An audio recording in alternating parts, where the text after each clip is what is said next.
Tobi and Timi are brothers and business partners who not only founded a marketing agency, Studio 14, based over at the Warwick Quarter, but also developed the Fight the Virus, which is an app which is designed to raise awareness and funds to fight Ebola and other life-threatening diseases.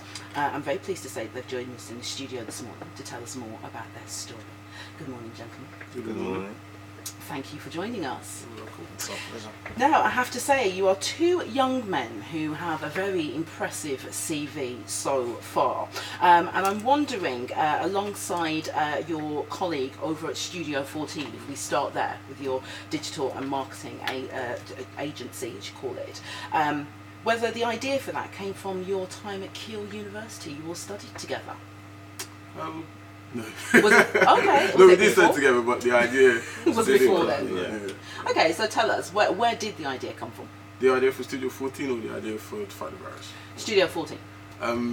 We about 8 years ago, we started a recording studio in our bedroom in our house because we come from a musical background. I was going to say, because your degree is music production. Yes. But all of us in my family, we all have some musical talent in the other. So we started a recording studio. I was like the sound engineer, social media producer, and he was the designer, graphic designer kind of person. So, and our highest number was 14, so we just called it Studio 14, and that's where the first ever venture started from, and it just progressed and progressed to what it is today. Right, okay, so then in the mix of that, because you're obviously running your marketing agency now from offices at Warwick Quarter, so you've developed and grown since then, and we'll come back to talk about your journey to there in a moment. But Fight the Virus, being an app where you seem to have used sort of a game platform to raise awareness, how was that linked, or not linked as the case may be?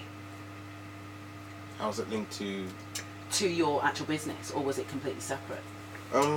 I guess it was linked because it happened during the time when the Ebola crisis, if you can call it that, happened. We had an idea of raising awareness because really for the younger generation they don't really read the news and things like that, so they didn't really understand what it was about. So at that time we thought, okay, let's make this game. It's a game. Yeah.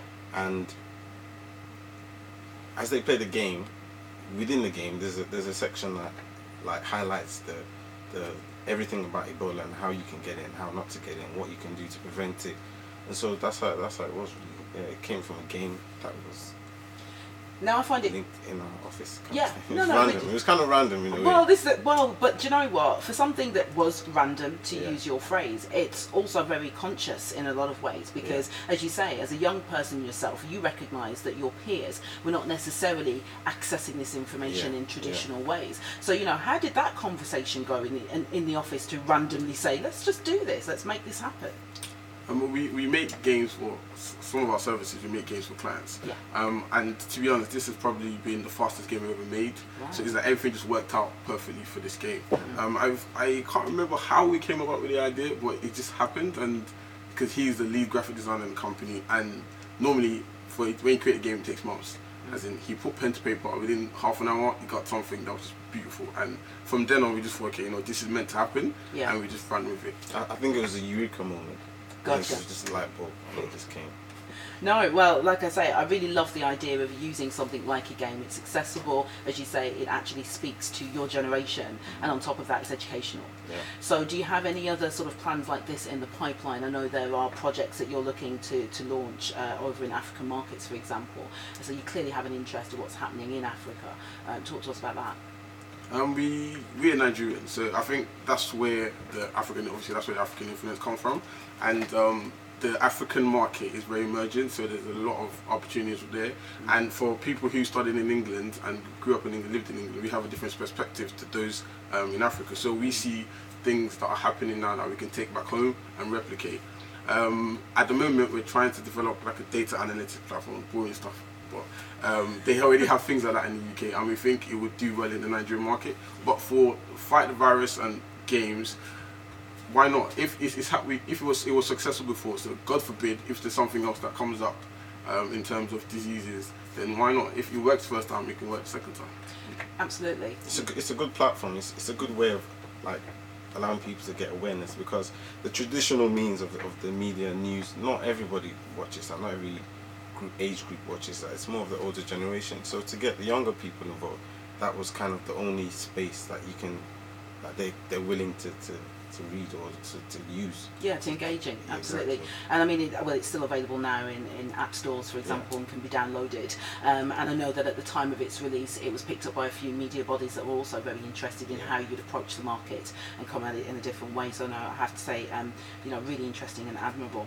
Now, just want to talk to you guys about being young entrepreneurs in general, because some of your clients include Warwick University, Cussons, Morning Fresh, First Bank, people like that, pretty big businesses. So how have you sort of overcome the challenges of being young entrepreneurs, and how do you ensure that you're actually taken serious in the market you operate in? That's a very good question, actually. When we first started, because I think I was 21 when we started and he was still in uni, so so we did get different looks when you go into a boardroom with 50-year-old people. So what I think one thing I learned from earlier is if you are confident, and I think the dress sense, that's the way I see it anyway. If you dress appropriately and you stand up and you put your chest high, they will take you more seriously. And then obviously when the words that come out of your mouth, when they make sense, obviously then that's the cherry on the cake. Do you know, I have to say, because do you know what? You made me feel underdressed today, it has to be said. I spent all week in suits and dresses and in office gear, so I must admit, this morning I was a little bit like, do you know what? I'm just going to cash it today. That was the mindset, particularly the sun's been shining, and then I see you two gentlemen walking, looking very debonair, and I'm like, oh my God, they've put me to shame. No, don't worry for the listeners, you will get to see on photos and on videos later how smart they are, and you're quite right, I think you have to carry yourself in a certain way. What would you say were your biggest challenges being young entrepreneurs? We didn't have experience. I think that was a big challenge. We didn't have the experience, and we didn't have the knowledge as maybe somebody who's gone to university, studied business management, had 10 years, 5 years experience working in a big company. There are things they will learn that we didn't know about. So we've kind of had to learn on the go. That's been a big challenge for us. Fail on the go as well. Yeah.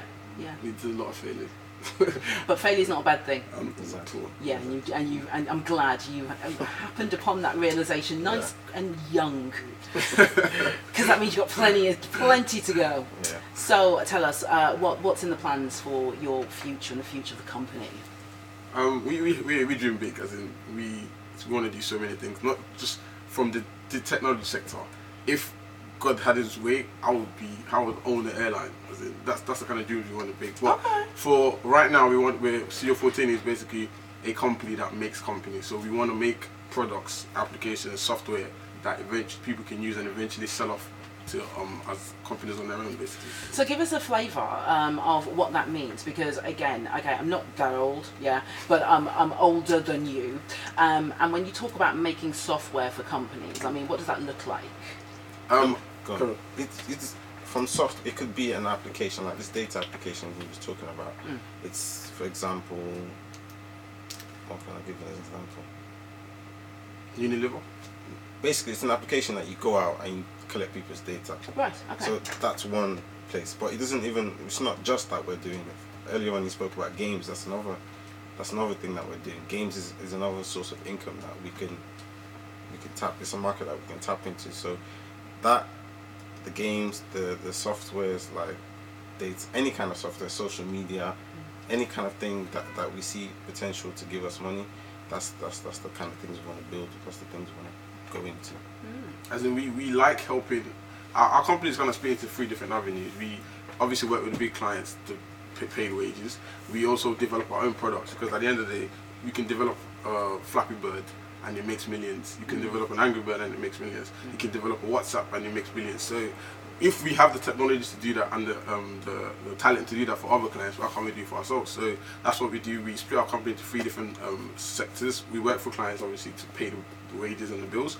We come up with our own ideas. We've done a few things that have failed, some have been successful, and then we also help entrepreneurs who have ideas to basically bring the idea to life. And if we go back to the app, I think that was the greatest thing. I mean, I like apps that are a little bit simple, and it kind of was, and the stress of actually connecting the things to make the colours, and then I was just like, oh no. But that was the most accessible thing about it, just how easy it was for me to get into the game and then understand it, and then go into there learning more about the Ebola virus. So I thought that was really, really clever, how you connected the simplicity to educating. And I think you're raising money while having fun. That's gold. And the simplicity thing, the fact that you just mentioned, is very important because, as we said, we're trying to get the lower age group, and if it's complex, it's not going to work. So it had to be easy for them to use. Do you feel that your approach to technology and the way that you conceptualise using technology to support either businesses or education, or, as you say, just designing something that you can see there's a gap in the market for, do you feel that that has aided your journey in actually developing your business and creating your names? Definitely. It's given us experience. It's given us the know-how of how to do it. If it's harder for somebody now to just come into the market and say, I've got an idea, I'm going to spend this much money, build this, and send it out. But because we've done it for so long, we've done it for other people, we've seen how it should be done, what you need to do after you do this, and the different steps. It's made it easier for us in a way.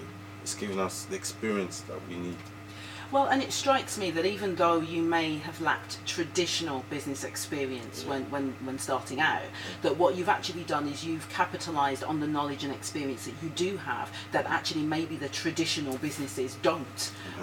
You know, I know that my argument is it's young men like you that I want to see sitting on boards of organisations, because you have a voice and you have a space and you actually have something real to contribute, and it seems to me that you've recognised that and almost created your niche out of that. So, you know, where you've got, you know, old fogies like me going, I don't know what that app does, you know, what's an app then, that sort of thing.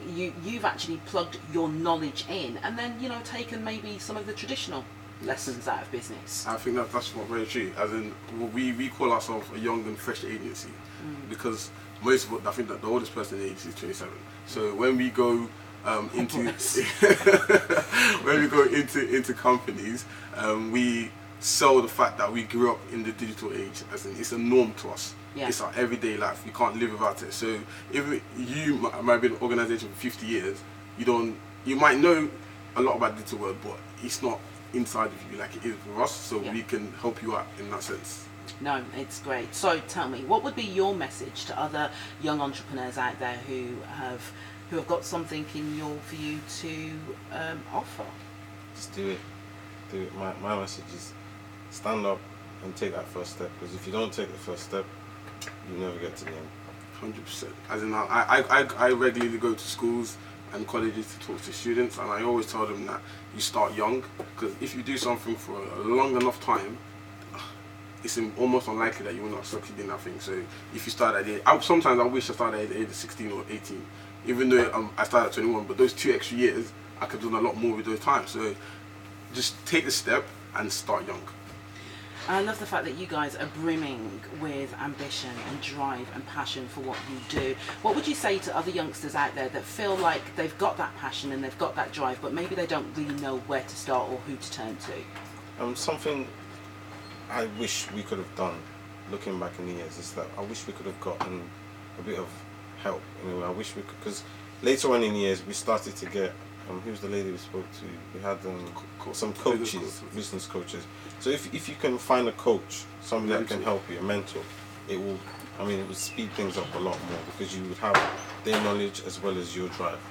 And I think that's a perfect combination. And the internet. The internet is the biggest library in the whole wide world. So whatever you need to know, you can go in there and find it.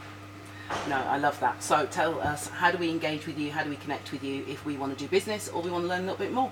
Like I said, we love helping entrepreneurs and people with ideas bring their idea to life. So you can get us, you can contact us via our website, www.studio14online.co.uk, and you can call us on 0121 439 3031. And I think, what's on Facebook? The Studio 14 Online, everything. Twitter, Facebook. Everything. Studio 14 online. Listen, Tobi Timi, thank you so much for your time today, and thank you for showing the, well, as I'm going to say, showing the world, yes, because this is going to go on the internet, so showing the world what young entrepreneurs really can do and can achieve. Thank you. Thank you very much.